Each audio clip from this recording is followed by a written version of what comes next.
forgot to introduce myself in this video, but hi, it's Faye. I'm going to be talking about the Riot Grrrl movement today and what it means to me as somebody who's been in the movement for a few years now. I would much rather be the obnoxious feminist girl than be the complicit in my own dehumanization, is a quote by Kathleen Hanna, who essentially became the leader of the Riot Grrrl movement. Whether or not she wanted to be it, she never self-proclaimed herself to be the leader of Riot Grrrl, but she was one of the founders, and she is an incredible artist, especially in the 90s. Not only is that quote from a very important person from the Riot Grrrl movement, also really sums up the entire attitude of the Riot Grrrl movement itself, which we can see in its manifesto that they released in 91 or 92, I think. The Riot Grrrl movement was a punk feminist movement that started in the 90s in mainly the Pacific Northwest, a little bit of New York. And what Riot Grrrl is really known for is its self-empowerment for women that it encourages, but also the fact that they made zines, which are self-published magazines, and they would hand these out at their shows. Kathleen Hanna, who is also the lead singer of Bikini Kill, a very prolific Riot Grrrl band, the band would actually have their zines handed out at shows, which was also called Bikini Kill, but these would include poetry, art, forms of encouragement for women to feel empowered in themselves, and also queer liberation and intersectional feminism in general, including POC and other forms of marginalized peoples. But they use these zines especially to educate people on these issues and kind of just encourage other women to create art and however they wish to. But I think it's kind of been overshadowed by the white feminism that kind of overtook the movement itself in the 90s. When we can see in the manifesto itself that, in the Riot Grrrl manifesto itself, which I will include a link to in the description, but it's anti-capitalist. It is inherently an anti-capitalist movement and intersectional pro-woman movement. And that means for trans women too. I think something else that has been kind of overshadowing the actual essence of the Riot Grrrl movement is the treatment that they had of trans women in the 90s. It was very normalized to, and still is in some ways, but to discriminate against trans people. And there were some people after the Riot Grrrl movement that would join in on these kind of turfy spaces. But now we see people like Kathleen Hanna, the lead singer of Bikini Kill, and Latigre. We see them making trans Bikini Kill merch, which the proceeds will go to queer liberation in most cases. But essentially what I'm getting at here is that the Riot Grrrl movement is inherently anti-capitalist and pro-woman in any way you might identify as a woman. So I wanted to tell you guys how you can be a Riot Grrrl in today's day and age, whether or not you identify as a woman. There's two sections I have for this video, I guess, and explaining what Riot Grrrl is, but there's some side notes I want to touch on first. For example, zines. Zines were such an important part of the Riot Grrrl movement.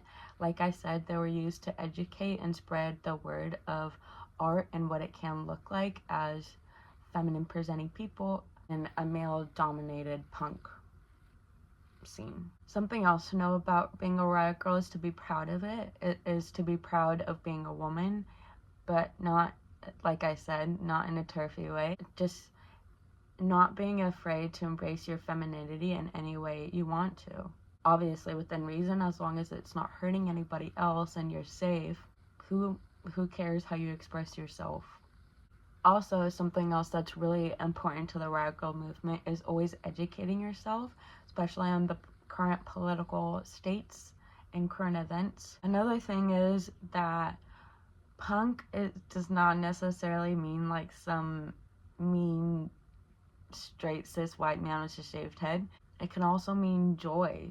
It's self-liberation and liberation for marginalized people in general, for queer folks, for disabled folks, for POC, and any other marginalized groups that feel like they need some more empowerment and that are feeling marginalized by the government in the US, because that's where I am.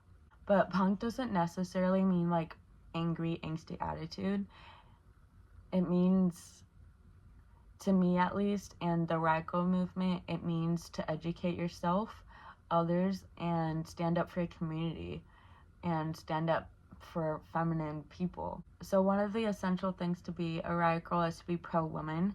That means in every way, trans, POC, disabled, etc. You also have to reflect constantly on how the patriarchy is affecting you, how you perceive yourself and other women around you.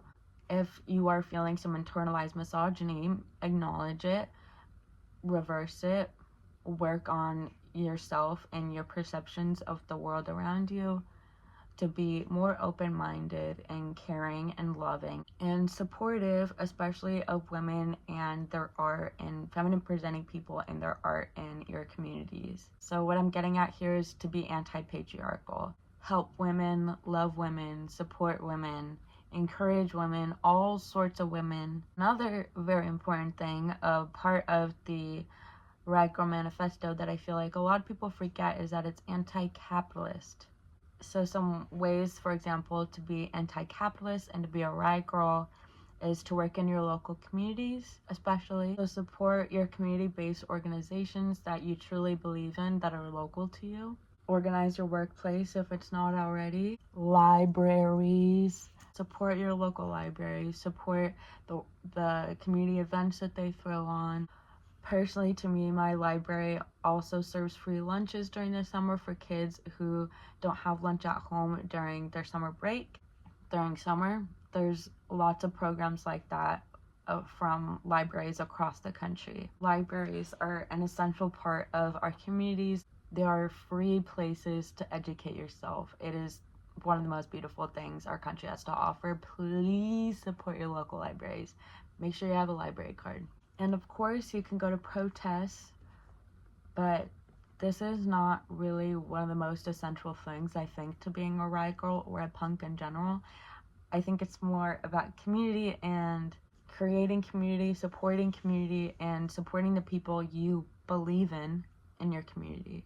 Especially supporting artists you like, and making art yourself can be very revolutionary, and educating is always revolutionary. Now, Riot Grrrl culture doesn't necessarily have a style to it in like a fashion sense that's like tied to it, but there are some patterns, and you know me, I love fashion.